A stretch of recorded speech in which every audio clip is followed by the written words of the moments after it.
To be fair, I mean, I really relate to that sentiment. Obviously, not in the same context, but I do feel like uh, I have felt like in my life that I didn't really belong anywhere as like a mixed person, as a whatever. There's a lot of reasons why a person might feel that way, so it wasn't like a difficult thing to tap into. You're just replacing the circumstance, like she just happens to be. Also, to be fair, I too was an American who had left my home to work on a job in the UK, so I was really relating to that feeling of imposter syndrome and a lot of culture shock. So yeah, honestly, it wasn't it wasn't that hard. I was kind of feeling it already.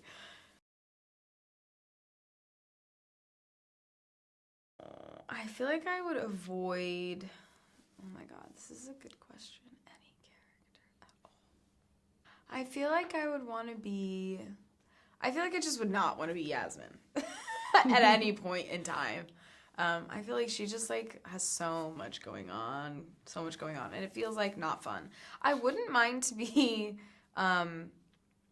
There's a great moment in the fourth season, upcoming, that Sweet Pea has, where she just like something goes really, really right for her, and I would love to feel the feeling. I mean, something really bad happens to her right before, so maybe not that part. But when things start to go right for her, I would love to be in her shoes. Also, I think Sweet Pea is like one of the smartest people in any room that she's ever in, and I would like to feel that way. So probably her.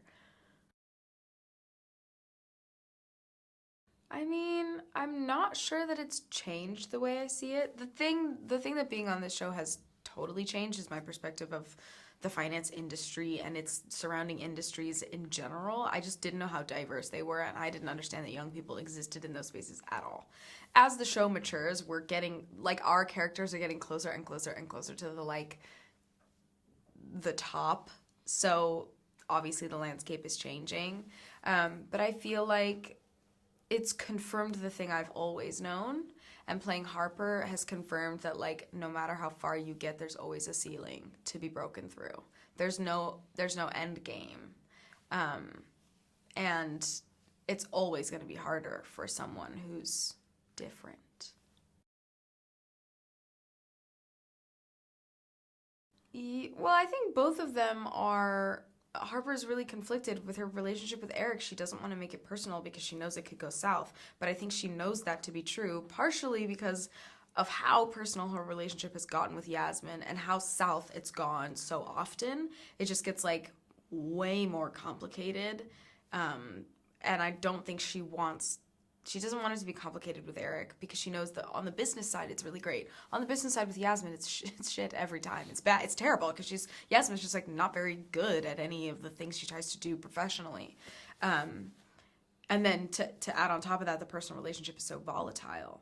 So I mean, it's hard to compare them, but I think I'm always challenged by and excited by the dichotomy of those relationships. I love that there are always two things going on, two things that are true all the time with both of those relationships.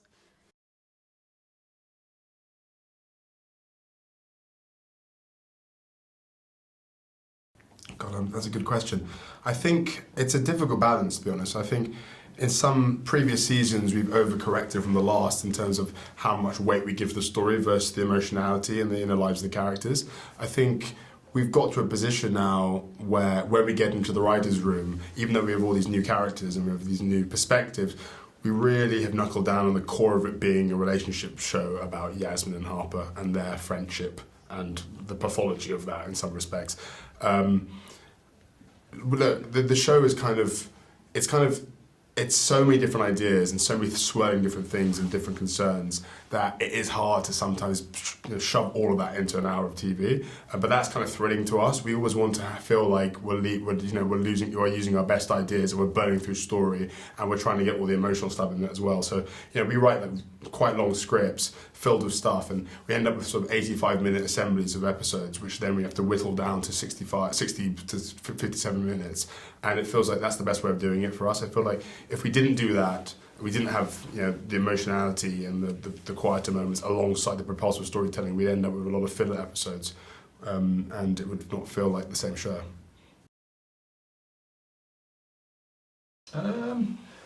Well, it's like the show. It's hard. It's like the DNA of the show. I think is pretty much the same. It's still very emotional storytelling, very propulsive, musically similar, but I think the construction of it, season 4, it's more of a kind of thriller. You know, season on season, we've wanted to make the palette of the show wider, the canvas wider. We wanted to tell a kind of more broad story about the sort of capitalist superstructure that we live in and the relationship between finance and politics and media, and how our characters are sort of swept up by events, collateral in the events of these big institutions, and the sort of human cost of doing business as part of these institutions. So I'd say it's kind of like, it's the same but different, which is a bit of a cop out of an answer, but like I think if you've never seen industry before, season 4 would be a quite good place to start. You could watch it cold and really enjoy it, and then go back and sort of fill in the sort of more of the kind of layered character work. But I think, you know, I would love the show to find a broader audience in season 4, and if that means starting with season 4 and working backwards, I think you can probably do that, because the story makes sense. The 8 hours makes sense without the context of the previous 3 seasons. I mean, usually we've kind of sketched out where we want to go in the season before we start writing it. There's obviously, when we're in the writers' room, which is sort of like 8 to 10 week endeavour that we do with a group of other writers, there's definitely things that have been affected in that room by stuff that's happening in the real world. I think, the show deals with the concerns of the real world, because me and Konrad are interested in that. I wouldn't say that by the time that we start start shooting it, I feel like we kind of got a pretty good idea of where we're going to end up. And if there's anything that feels interesting in the world that we can then shoehorn or push into the narrative, then we do.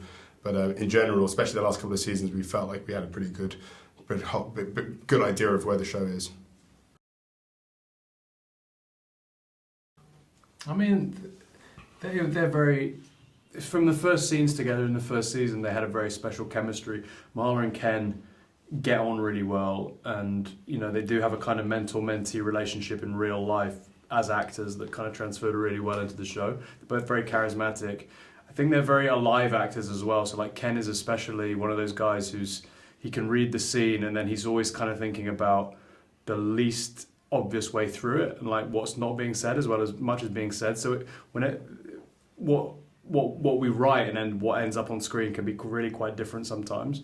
And there's a sort of, it's very hard, I think people enjoy watching the relationship because it's very hard to pin down in terms of what they're actually getting from each other and what they actually want from each other. There's this weird feeling of both